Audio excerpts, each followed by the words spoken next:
Rus dili xarici dil kimi mövzu fonetika. 30-cu sual. В каком слове количество bukv и звуков не совпадает? Hansı sözdə hərfin və səsin sayı eyni deyil? Burada biz yadımıza salmalıyıq qayda, что мягкий и твердый знак звука не обозначает. Məhki və tverdi znak bizdə səs olaraq yoxdur. Və ikinci qayda yo, ya. Когда обозначает два звука, когда обозначает один звук. Yo, ya saatləri nə vaxt iki səs verir, nə vaxt isə bir səs verir. Variant A. Vertolyot. L samitdə L-dan sonra durur yo, bir səs olaraq qalır. A variantı uyğun deyil. Burada hərfin və səsin miqdarı eynidir. Vorobey.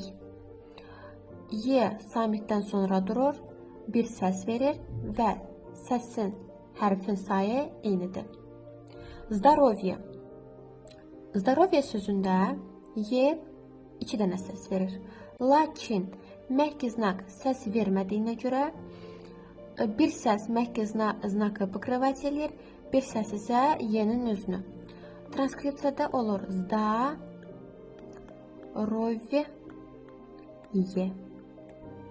Səsin və hərfin miqdarı eynidir. Voля. Ya samitdən sonra durur, bir səs verir. Hərfin və səsin miqdarı eynidir.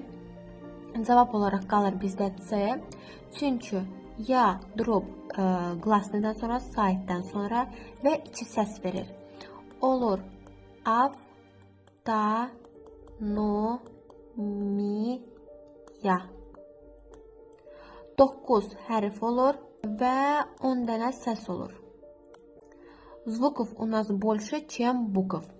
Səsin miqdarı bizdə çoxdur hərfin miqdarından.